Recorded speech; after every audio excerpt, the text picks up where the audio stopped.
नमस्कार विद्यार्थी मित्रांनो, आज आपण इयत्ता 7वीच्या स्कॉलरशिप या पुस्तकातील बुद्धिमत्ता हा विषय अभ्यासत आहोत. त्यामधील स्वाध्याय 1 आपला चालू आहे. त्यातील 1 ते 10 प्रश्न आपले सोडवून झालेले आहेत. आता या पुढील प्रश्न आपण अभ्यासू. त्यामध्ये पहिला 11वा प्रश्न आहे. क म ह घ ग म क ह घ ग ह म क ह घ क ह घ ह. वरील मालिकेत ह नंतर घ आहे. ह नंतर काय असायला पाहिजे? घ. पण आधी क नाही असे किती वेळ आलेले आहे?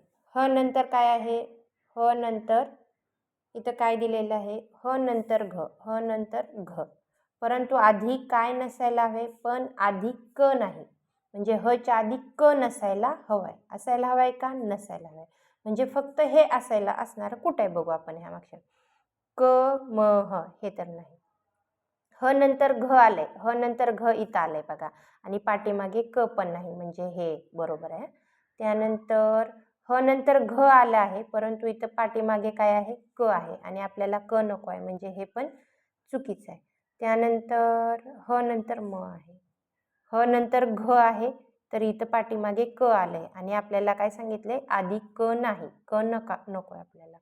त्यानंतर ह नंतर घ आहे आणि पाठीमागे क आहे, म्हणजे हे पण आपल्याला चालत नाही. मग असं किती वेळा आलेलं आहे? फक्त एकच वेळा आलं आहे ना. ह नंतर घ आलंय, परंतु पाठीमागे क नाही. असं काय एक वेळाच आलेलं आहे. मग पर्यायामध्ये बघू. 2, 3, 1, 4. पर्याय एक कितीमध्ये आहे? पर्याय क्रमांक 3 मध्ये 1 आहे, म्हणून आपले उत्तर बरोबर आहे, पर्याय क्रमांक 3. आता प्रश्न 12वा. कृतज्ञपूर्वक या शब्दात किती जोडाक्षरे आहेत? आता जोडाक्षरांचे नियम याच्या अगोदरच्याच प्रश्नामध्ये आपण अभ्यासलेले आहेत. 2 व्यंजने, एकापेक्षा जास्त व्यंजने आणि एक स्वर मिक्स झालेला असला की ते जोड शब्द तयार होतं. मग आता ह्याच्यामध्ये क प्लस र प्लस अ तयार होते का नाही. त्यानंतर ज्ञ हे काय आहे? नाही सॉरी, हे कृ आणि रू ह्यांचा उच्चार होतोय. क आणि रू, म्हणजे हे यात एकापेक्षा जास्त व्यंजन आले नाहीत, म्हणून हे व्यंजन जोडाक्षर होत नाही. मग काय आहे? ज्ञ एक जोड शब्द आहे.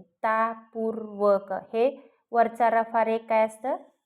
जोड शब्द. म्हणजे वर म्हणजे व प्लस र प्लस अ असं जोडाक्षर आहेत. म्हणजे एकूण किती जोडाक्षरे आली? 1 आणि 2.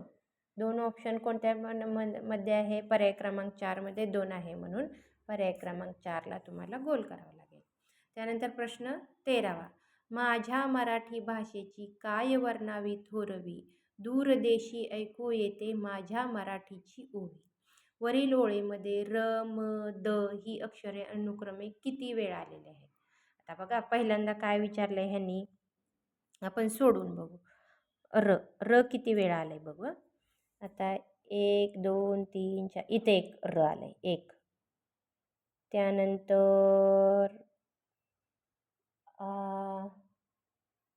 2, 3. त्यानंतर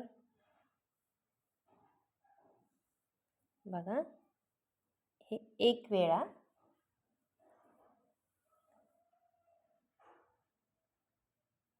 र. त्यानंतर हे 2 वेळा रो. त्यानंतर हे 3 वेळा र.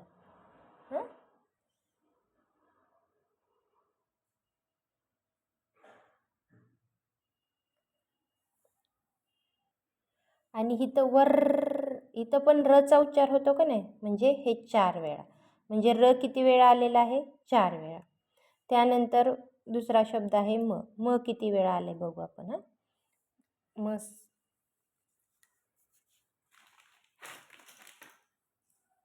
याच्या म्हणजे इथं एकदा, इथं 2 वेळा, इथं 3 वेळा आणि इथं 4 वेळा.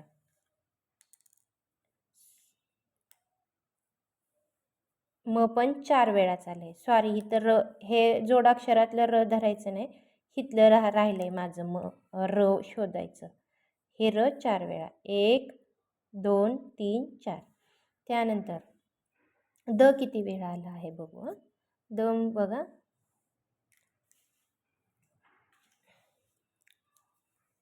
माझ्या मराठी भाषेची काय वर्णावी थोडी डू.